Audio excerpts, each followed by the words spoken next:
Hello there! Welcome to a Second Thoughts overview of Ungrim Ironfist of the Dwarfs. Now I played through the initial turns and got a feel for the faction. As I drew my conclusions, I'm now going to discuss those and help you guys plan out your playthroughs. In the end, I'll give you the army compositions that I believe I would like to try with this faction overall. A note on a little bit of a disclaimer on that. Of course, all army compositions depend on the playstyle, so I know that I would try those and I have some ideas in mind. So if you have any questions why I selected those units, let me know. Okay, this is not an in-depth guide, but it will certainly help you out without wasting any more time. Now let's play with Ungrim Ironfist.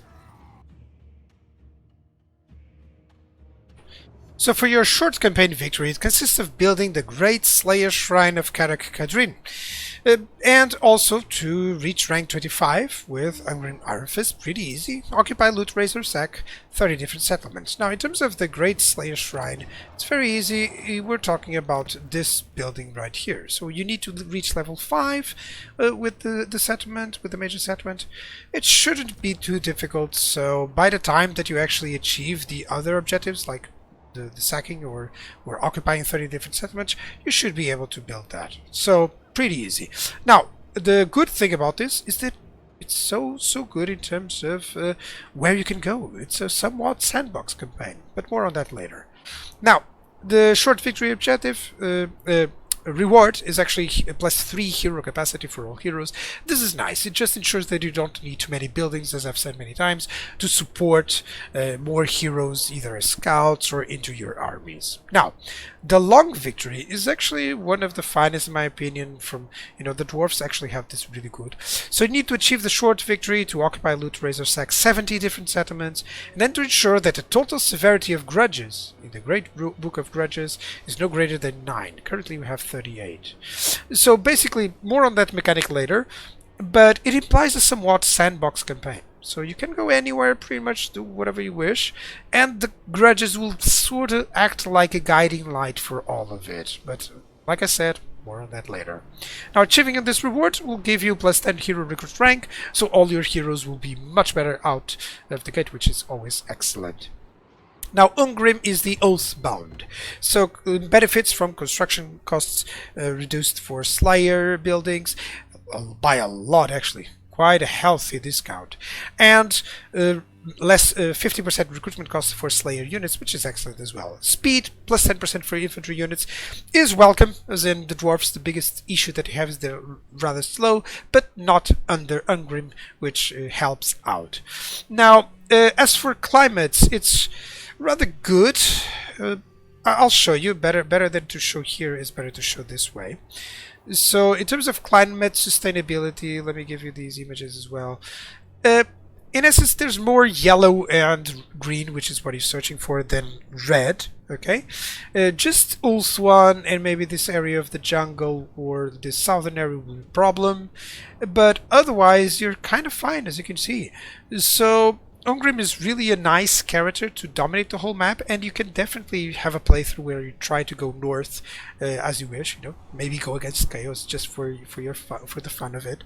So yeah, definitely one character, the one dwarf playthrough, slightly different than good old Grudgebearer down there. So yeah. That's a good replay value just there, because of how climate works here for the dwarves and because of his starting location.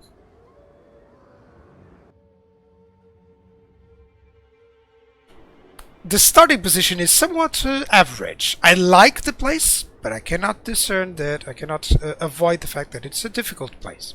Your initial province is only a 2-settlement province, and you start nearly surrounded by potential enemies, be it the vampire counts there, the greenskins around, ogres, and even the impending threats from other places, even from your own dwarf and factions and brethren.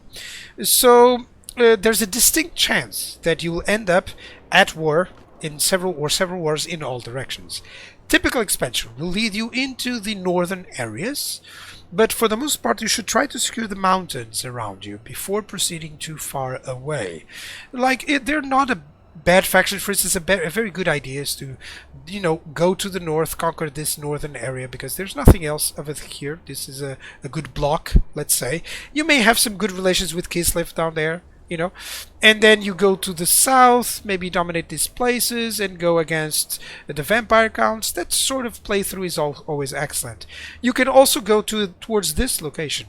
Like I said, the good thing about this faction is that it's kinda sandboxy, which I really love. Having more options is always good, guys. So in terms of diplomacy, you're part of the Order Tide. Like the Empire, Britannia, the Kislev, Cathay over here, those will most likely be your friends. And the enemies, well, in the form of greenskins, vampire counts, chaos to the north, Norska, of course, and even some other dwarfs initially. Draika may show up, and Skaven as well, depending on how well they do in their starting points, so be wary. Outposts there should therefore be used whenever possible, and always, namely for the same. You don't have any cavalry, get some cavalry for someone.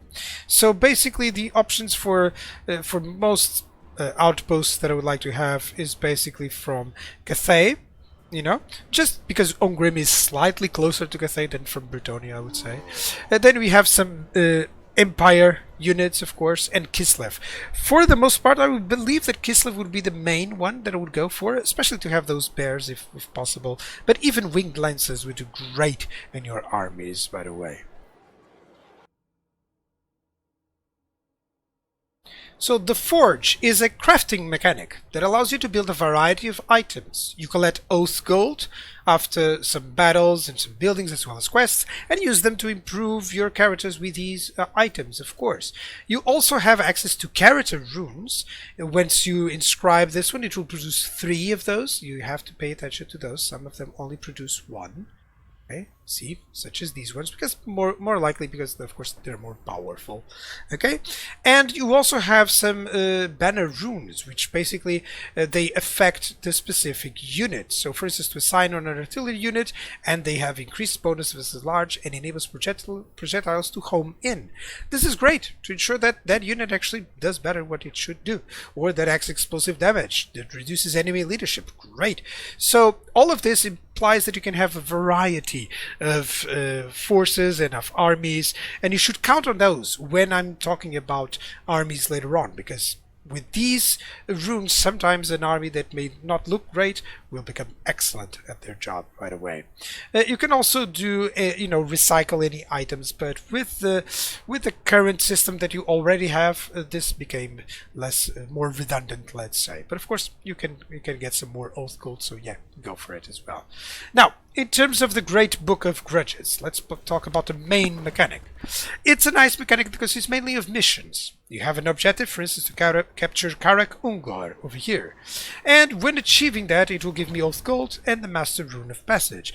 But the most important part is that the more grudges you have, the more severity and the consequences grow, up to the point that you may have even lots of wars with your own dwarven brethren because you have so many grudges.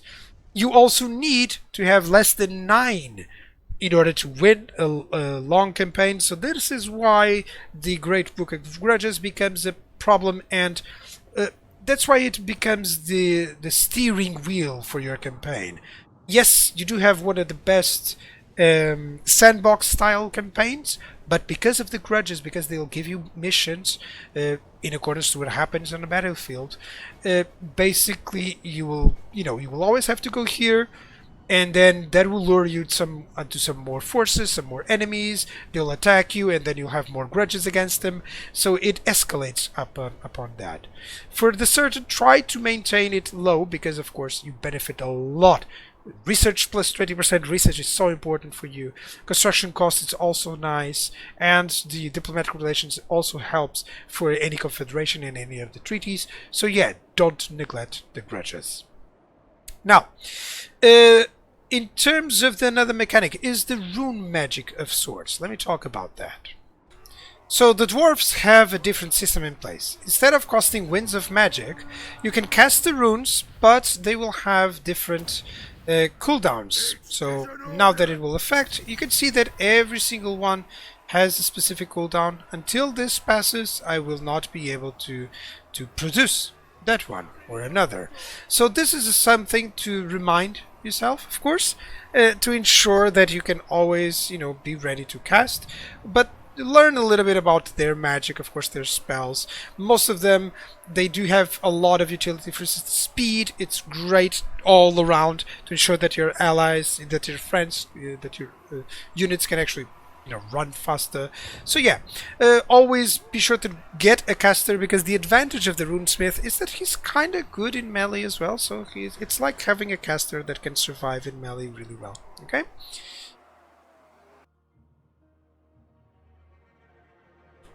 So your province edicts consist of a control plus corruption. We have an income from all buildings, growth, construction cost, and tradable resources produced faction-wide. This may prove worthy. And then we have a recruitment cost and local recruitment capacity. Nothing too shabby, but it's a very good balanced way of having some edicts.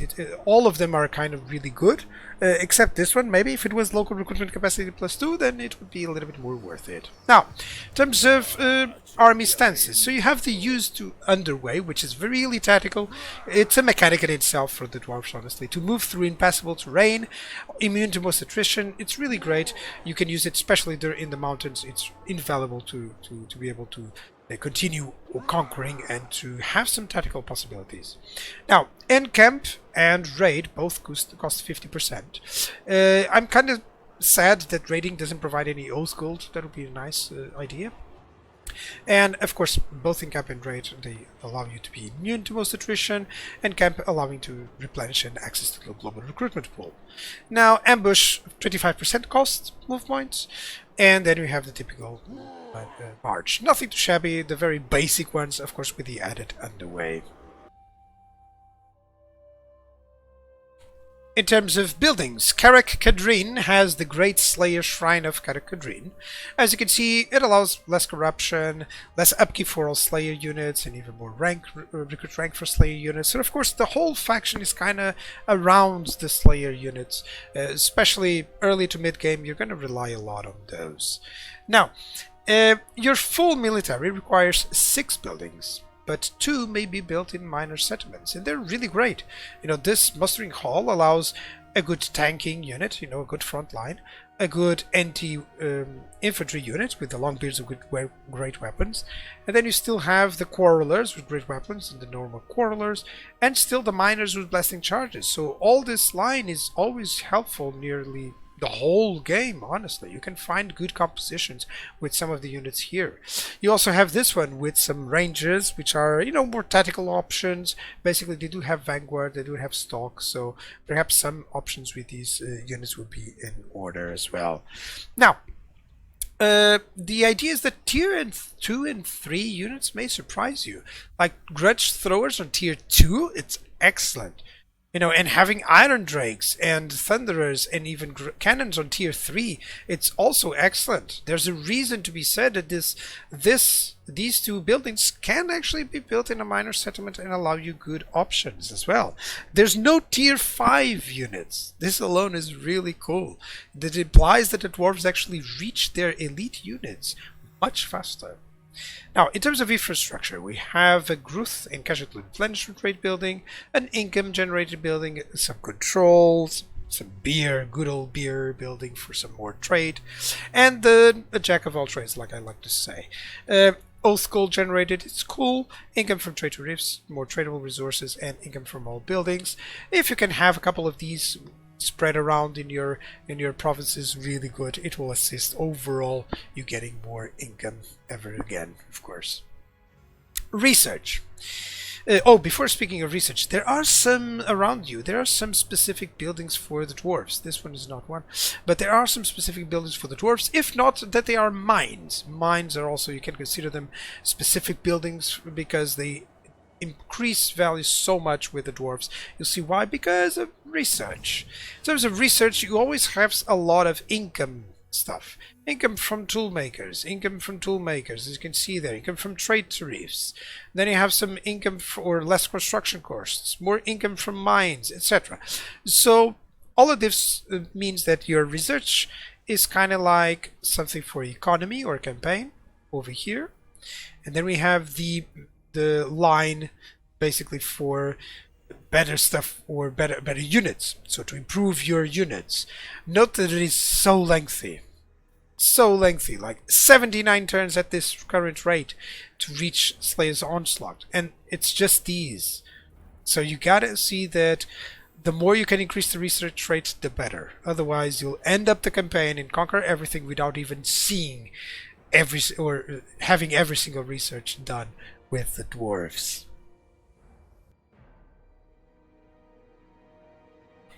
As always, we have our Lord skills, the specific ones. We have the melee or magic, in this case no magic, just rune magic line. We have the red line or army line. By the way, notice the unit experience gained per turn, that's important. And we also have the blue line or campaign line. Let's start with the blue line. It is rather expensive and initially has little to offer. Maybe some corruption, but some this attrition when suffered by defender. Maybe the chance of intercepting. I don't know. I always take Mason pretty much every single time. Maybe an argument can be done for corruption. Then we do have the casualty replenishment rate, but there's none for less upkeep, by the way. The only upkeep reduction that we have is kind of here, if not mistaken, for the units, I believe so. No, that's an ability actually, so not even there. We do have casualty replenishment for Slayer units. But yeah, the Inquiring Mind does provide less upkeep, and the research rate, which may prove something that you may go for. Like I stated, research is really important for the dwarves and helps out a lot. So who knows? You do have normally lords that look like this, so you'll be able to get some skills into all three lines, like and even the lord line. So yeah, that's one thing that you should note. They can be very effective in the use and the expenditure of the skill points. Now, as for lords, actually, as for red line, that's what I mentioned. It's probably one of the best of the game. They get good compositions without having to spend too many. But this is also because they lack some magic in most characters, so there's less. You always have skill points to invest in the red line. So yeah, even 15, it's actually good for them. If you have to spend 15 skill points, it's actually good for them. Now, speaking of the lords, rune lords, basically, let me show you here, they kind of require their runes to be effective, so for the most part I'll use lords and then a rune smith.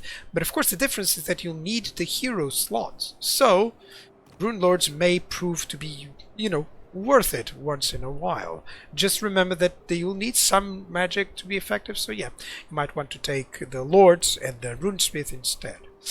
There's no hero that provide replenishment, by the way.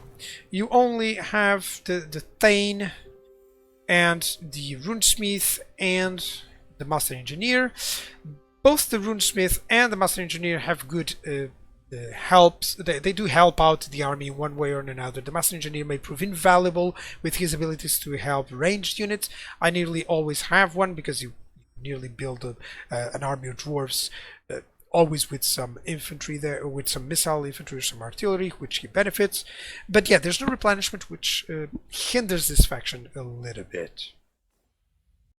So here are the red line skills for the dwarfs. They have good basic to tier 3 units in the first one, then nearly all missile infantry here on the second set of skills, and then some good elite combos, like such with the Iron Drakes, or the Iron Drakes with torpedoes and the artillery. So basically you have an artillery unit, an anti-large unit, and an anti-infantry unit all in one.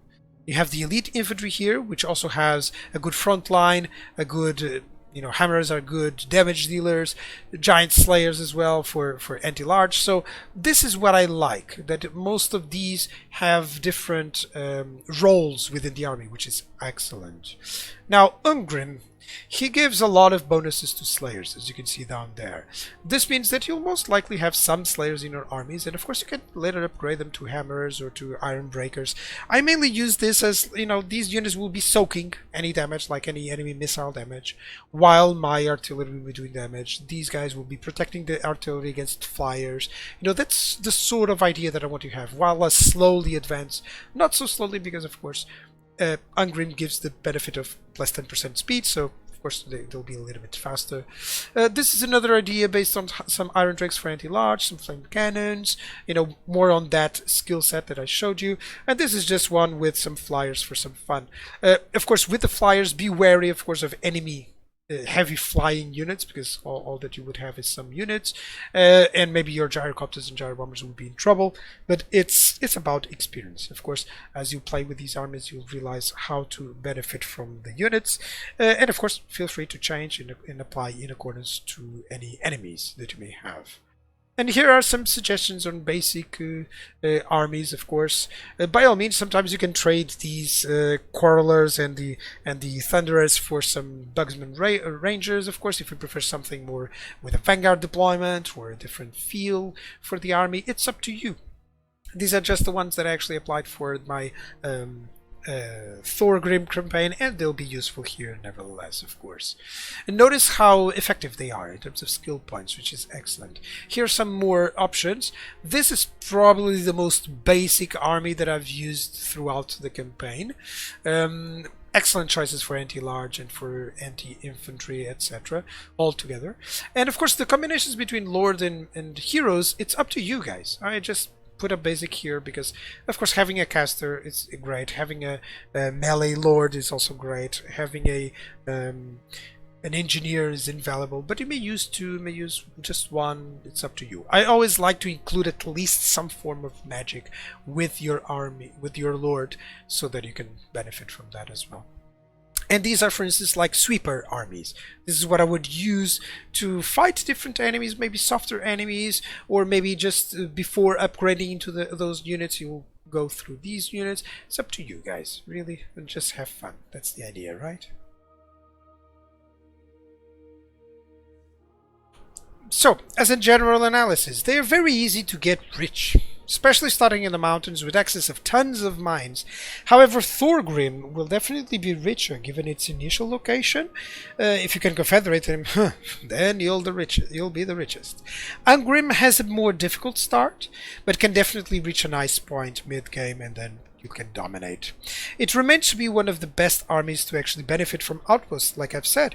You do not have any cavalry, so be sure that you keep some friends alive so that you can get some of their units if you wish. Of course, nothing wrong with the Dwarven army. On the contrary, it's really effective in battle. You'll soon see. Their army consists of great infantry, great artillery missiles. I've upgraded this here. I don't know why I said good in the previous one. It's great, guys.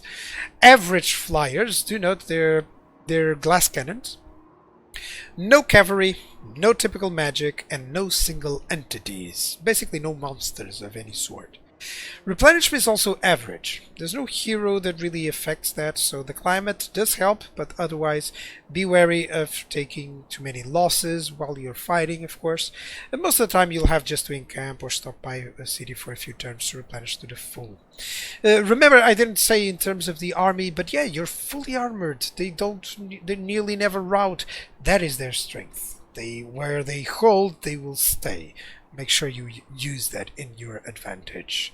So, are you ready to fulfill your Slayer Oath with Ungrim Ironfist?